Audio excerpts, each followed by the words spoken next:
और कांग्रेस को अगर सहायता चाहिए तो सहायता राशि मांगे, राष्ट्रीय आपदा की मांग क्यों? आपदा आती है तो उसमें कोई पैरामीटरों को नहीं तक देखा राहत जाता है। पहुंचनी चाहिए थी, वो पहुंच नहीं पा रही है और पूरे मसले का राजनीतिकरण भी हो रहा है। क्या जाता है, विपक्ष के लोग हैं, मुख्यमंत्री अपने विधायकों की भी नहीं सुन रहे हैं। ऐसे होते हैं जो टेक्निकली नहीं हो पाते हैं, उसके बारे में दोष देना कोई अच्छी बात नहीं। कहा कि साल में 30,000 नौकरियां दी जाएंगी, अब वो घटकर 10,000 हो गई हैं। सही है, जो जिन्होंने टेस्ट दिए हुए हैं या क्वालिफाई हो गए हैं।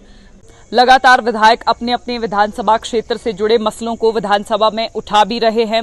आपको बता दें कि बड़सर विधानसभा क्षेत्र के विधायक इंद्रदत्त लखनपाल इस समय हमारे साथ हैं। सर, पिछले कल भी आपने मुद्दा उठाया, बार बार कांग्रेस बात कर रही है कि जो हिमाचल में आपदा आई है उसको राष्ट्रीय आपदा घोषित किया जाए। क्या कांग्रेस ने इसके पैरामीटर्स भी निकाले हैं? क्योंकि नेता प्रतिपक्ष जयराम ठाकुर ने भी ये कहा कि इसके कोई पैरामीटर नहीं है और कांग्रेस को अगर सहायता चाहिए तो सहायता राशि मांगे, राष्ट्रीय आपदा की मांग क्यों? देखिए, मैं आपसे एक स्पष्ट बात करना चाहता हूँ कि किसी भी प्रदेश में, देश के अंदर कोई भी प्रदेश हो जिसमें इस प्रकार की आपदा आती है तो उसमें कोई पैरामीटरों को नहीं देखा जाता है। उसमें तत्काल प्रभाव से निर्णय लेने की बात होती है। जब हम बदलाव की बातें करते हैं, देश में कई तरह के बदलाव नरेंद्र मोदी जी ने करे हैं, तो क्या वो पैरामीटर्स नहीं बना सकते? आपदा जो आई है वो किसी के बुलाने से थोड़ी ना आई है, प्राकृतिक आपदा है और इससे लोगों को जान माल का नुकसान हुआ है, लोगों के मकान ध्वस्त हो गए हैं, सड़कें ध्वस्त हो गई हैं, पीने के पानी की स्कीमें ध्वस्त हो गई हैं, जंगल हमारे तबाह हो गए हैं, ज़मीनें तबाह हो गई हैं। तो ऐसे समय में क्या हम पैरामीटर्स को देखते रहेंगे? ये केवल मात्र चर्चा का एक माध्यम बन गया है और हमें एक सकारात्मक दृष्टि से देखना चाहिए कि हमारे प्रदेश में बड़े लंबे अंतराल के बाद भारी बारिश से जो है बहुत नुकसान हुआ। भाजपा के मुख्य प्रवक्ता रणधीर शर्मा कह रहे हैं कि कांग्रेस पॉलिटिसाइज कर रही है मुद्दों को। जिन लोगों को राहत मिलनी चाहिए थी, जिन व्यक्तियों तक राहत पहुंचनी चाहिए थी, वो पहुंच नहीं पा रही है और पूरे मसले का राजनीतिकरण भी हो रहा है। देखिए, आरोप लगाने में क्या जाता है, विपक्ष के लोग हैं, आरोप तो लगाएंगे ही, लेकिन आरोप तथ्यों के आधार पर लगने चाहिए। माननीय मुख्यमंत्री महोदय ने कल भी अपने संदेश में कहा है, वक्तव्य में कहा है कि कहीं पर भी अगर ऐसी कोताही हुई है कि पात्र व्यक्तियों को यदि लाभ नहीं मिला है तो उसकी हमें लिस्ट दें, सूची दें और हम अपने जानकारी भी इसके बारे में लेंगे। अगर कोई कोताही करता हुआ पाया गया तो उसके ऊपर दंडात्मक कार्रवाई की जाएगी। एक कांग्रेसी विधायकों के बारे में सियासी गलियारों में चर्चा ये हो रही है कि मुख्यमंत्री अपने विधायकों की भी नहीं सुन रहे हैं और अपने विधायकों के भी काम नहीं हो रहे। मैं आपसे भी जानना चाहूंगी कि क्या ऐसा हो रहा है? अब पता नहीं अब किस विधायक के नहीं हो रहे होंगे। जहाँ तक मेरा अपना व्यक्तिगत सवाल है, हम जो भी काम लेके मुख्यमंत्री के पास जाते हैं, हमारे काम वो करते हैं और सभी के काम करते हैं, लेकिन कई काम में ऐसे होते हैं जो टेक्निकली नहीं हो पाते हैं। उसके बारे में दोष देना कोई अच्छी बात नहीं है। अब तीसरी बार का विधायक हूँ, मैं भी सिस्टम को समझता हूँ। कई बार अड़चन आ जाती है, कई बार कोई काम नहीं हो पाता तकनीकी तौर पर, तो उसके कोई ऐसी नाराज़गी वाली तो बात ही नहीं है। और हर विधायक, मुख्यमंत्री कांग्रेस के विधायक क्या, जो बीजेपी के विधायक भी उनके पास काम करवाने जाते हैं, उनका भी काम कर देते हैं। तो और जितने सरल स्वभाव से वो काम करते हैं और विधायकों की बात सुनते हैं, वो पहली बार मैं देख रहा हूँ कि हम राजा वीरभद्र सिंह के समय में भी हमने काम किया है, वहाँ पर भी इतनी आसानी से असेस नहीं था जितना आज आप सुखविंदर सिंह ठाकुर जी से कहीं भी मिल लो, वो कभी विधायकों को मना ही नहीं करते। जब भी विधायक उनके द्वार में जाते हैं उनसे मिलते हैं, चाहे वो सेक्रेटरीट में है, चाहे वो ओक ओवर में है, वहाँ हर जगह वो विधायकों की बात सुनते हैं और उनका काम भी करते हैं। ये तो एक चर्चा का विषय है कि विधायकों के काम नहीं हो रहे। कुछ लोगों को लगता है, जो नए नए विधायक आते हैं उनको शायद ये लगता होगा कि हमारी ट्रांसफर नहीं हो रही है ऐसे, क्योंकि ट्रांसफर जो है एक बड़ा जटिल जो मसला है, इसके ऊपर कई तरह के व्यवधान होते हैं। कोई कॉन्ट्रैक्ट पॉलिसी के अंडर आ रहा है, कोई 5% कोटे के अंडर आ रहा है, तो सरकार ने कई चीज़ें देखनी होती हैं। अब जो पहाड़ों में, दूर दराज क्षेत्रों में हमारे लोग सर्विस करते हैं, तो उनको हम मैदानी इलाके में अपने क्षेत्रों में लाना चाहते हैं, तो वहाँ के स्कूल खाली हो जाते हैं। फिर वहाँ के विधायक जो हैं वो सीएम साहब से शिकायत करते हैं कि हमारे स्कूल खाली हो गए। तो इस प्रकार से एक 10-12 हज़ार जो पोस्टें भरने को रिक्त हैं, अभी वो पोस्टें भरी जानी है।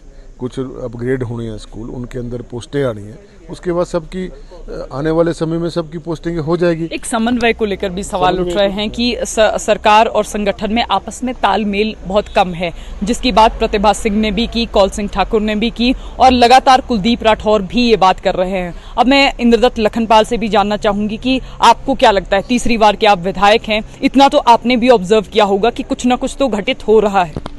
अब देखिए, इस संदर्भ में जो हमारे सीनियर नेता हैं, अगर वो ऐसा बोल रहे हैं तो हो सकता है ऐसा हो, लेकिन मेरे ध्यान में तो ऐसी कोई बात नहीं आई है, ना मुझसे किसी ने इसके बारे में चर्चा की है।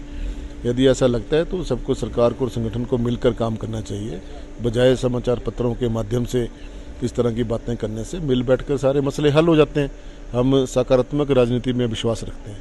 किसी को कोई किसी से बात करने की जरूरत है तो बात होनी चाहिए, अगर मुख्यमंत्री की तरफ से होनी चाहिए तो मुख्यमंत्री जी को भी चिट्ठियों का सिलसिला जो चल रहा है, इसको आप किस तरह से देख रहे हैं? क्योंकि आपके ही एक विधायक ने चिट्ठी लिखी है मुख्यमंत्री को और वो चिट्ठी सोशल मीडिया पर वायरल भी हुई थी पिछले दिनों। देखिए, ये उनका व्यक्तिगत कारण हो सकता है, लेकिन जहां तक मैं समझता हूं कि राजेंद्र राणा जी एक सीनियर नेता हैं और उन्होंने कल अपने संबोधन में भी कहा है हाउस में कि हमने अपने मुख्यमंत्री को पत्र लिखा, उसमें कोई गुनाह थोड़ी नहीं किया। उन्होंने अपनी व्यथा लिखी होगी जो उनको जरूरत रही होगी, लेकिन ऐसा कहना कि उससे कोई तालमेल नहीं है या उसमें कोई हमारे बीच में आपस में कोई ऐसी खटास है, वो ऐसी कोई बात नहीं। आप जब विपक्ष में थे तब आप मसलों को बड़े प्रमुखता से उठाते हैं, चाहे वो स्वास्थ्य के मसले हो, शिक्षा के मसले हो या सर्वांगीण विकास से जुड़ा कोई भी मसला हो। अब आपने देखा सचिवालय के बाहर कोविड वॉरियर्स आए थे, वो मुख्यमंत्री से लगातार मांग कर रहे हैं कि उन्हें एक्सटेंशन दी जाए। फिर आउटसोर्स कर्मी लगातार कह रहे हैं कि हमारे लिए सरकार एक पॉलिसी बनाए। फिर उसके बाद बेरोजगार युवक पिछले कल भी धरना प्रदर्शन कर रहे थे, सरकार से मांग कर रहे हैं कि जब कांग्रेस ने नौकरियों का वादा किया है तो नौकरियां भी चाहिए और पेंडिंग रिजल्ट भी निकाले जाएं।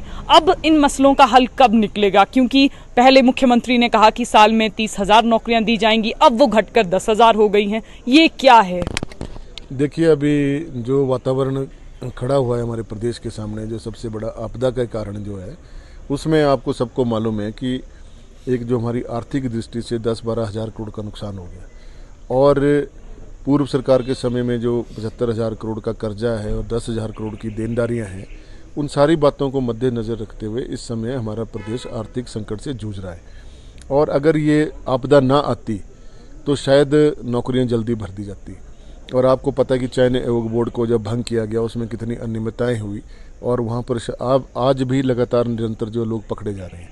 तो उन बच्चों की तो व्यथा सही है जो जिन्होंने टेस्ट दिए हुए हैं या क्वालिफाई हो गए हैं। कल भी मुख्यमंत्री से मिले और मुख्यमंत्री ने उनको ध्यानपूर्वक सुना है और उसके ऊपर निर्णय लेने की बात की है। हर चीज़ को समय लगता है और जब कोई चीज़ उलझ गई होती है तो सुलझाने में थोड़ा समय लगता है। और ऐसा नहीं है कि मुख्यमंत्री की या कांग्रेस सरकार की मंशा नहीं है रोजगार देने की। जहाँ तक आउटसोर्स के कर्मचारियों की बात है उसके बारे में भी वो सोच रहे हैं। जहाँ तक कोविड वॉरियर्स की बात है, वहाँ कोविड में अब विपक्ष के लोग तो आरोप लगा रहे हैं, लेकिन उन्होंने जब उनको नियुक्तियां दी थी तो उन्होंने कहीं ये नहीं लिखा है उनको कि आपको परमानेंट किया जाएगा या आपकी नौकरी को विस्तार दिया जाएगा। ये आरोप तो लगा रहे हैं, आरोप लगाना आसान होता है, लेकिन वो उस समय अपॉइंटमेंट के समय में देखना चाहिए था इनको। उस समय तो उन्होंने केवल मात्र इनको कोरोना काल के लिए इनको उसमें भर्ती किया था। अब सरकार के समक्ष ये देखना है कि उन लोगों को कैसे जो है एडजस्ट किया जाए और कैसे उसका समाधान किया जाए। उसमें विपक्ष के पास अगर कोई समाधान है वो बताएं, राजनीति करने के ऊपर बात नहीं होनी चाहिए। जब उन्होंने उनकी अपॉइंटमेंट की थी उनको कॉन्ट्रैक्ट पे आधारित पर रखते तो शायद ये समस्या ही पैदा नहीं होती। अब तो कोविड नहीं है ना, तो अब कोविड के लिए जो रखे गए थे या जो गैस प्लांट लगाए गए थे, आज भी समाचार पत्र में पढ़ रहा था कि वो गैस प्लांट अब बंद हो गए हैं, उन कर्मचारियों के ऊपर भी तलवार एक बात विद्यार्थी और कह रहे थे, वो कह रहे थे कि अगर हमारे शरीर का कोई अंग सड़ जाता है तो इसका मतलब ये नहीं है कि हम उस अंग को ही काट कर फेंक दें।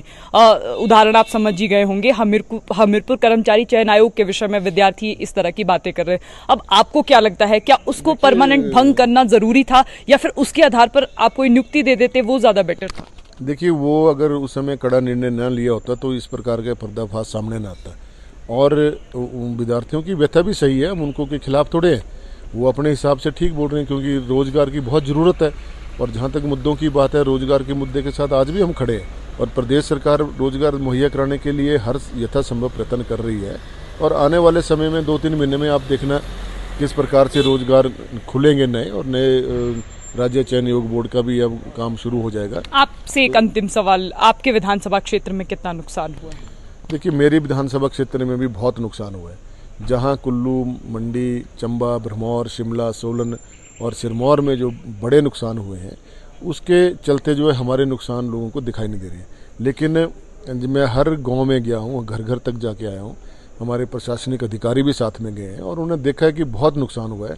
हमारे अगर देखा जाए तो जो ब्लॉक डेवलपमेंट जो हमारा पंचायती राज का जो विभाग है, आरडी का विभाग है, उसमें लगभग 100-125 करोड़ का नुकसान हुआ है और पीडब्ल्यूडी विभाग में लगभग 50 करोड़ का नुकसान हुआ है और साथ में ही हमारे जो आईपीएच विभाग है उसमें 25-30 करोड़ का नुकसान हुआ है।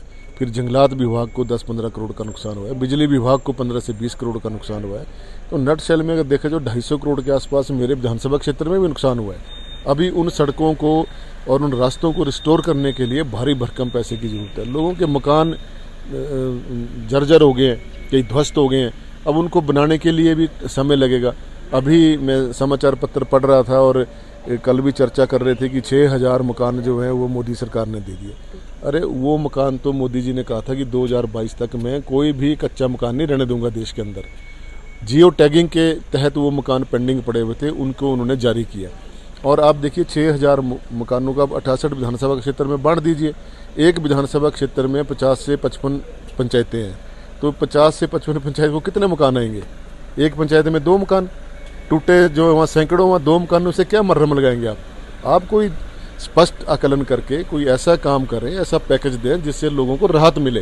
केवल मात्र राजनीतिक बयानबाजी करने के लिए और मीडिया के सामने आकर ये कह देना कि हमने 6000 मकान दे दिए। 6000 मकान पूरे प्रदेश के लिए कितने होंगे ये आप खुद अंदाजा लगा लीजिए। 68 विधानसभा क्षेत्र है और 50 पंचायतें हैं, तो कितने 4 से 5 मकान आ जाएंगे एक पंचायत में। तो और जो कि 2022 तक आ जाने चाहिए थे, वो तो आए ही नहीं। अब इस प्रकार से ये सस्ती लोकप्रियता लेने के लिए इस तरह की बातें कर रहे हैं, यही मैं कहना चाहता हूँ। वडसर विधानसभा क्षेत्र के विधायक इंद्रदत्त लखनपाल हमारे साथ थे। हिमाचल प्रदेश की इस आपदा में हर जिले में नुकसान हुआ है और हर विधानसभा क्षेत्र इससे अछूता भी नहीं रहा है। तो फिलहाल संवाद भारत में अभी के लिए बस इतना ही। नमस्कार।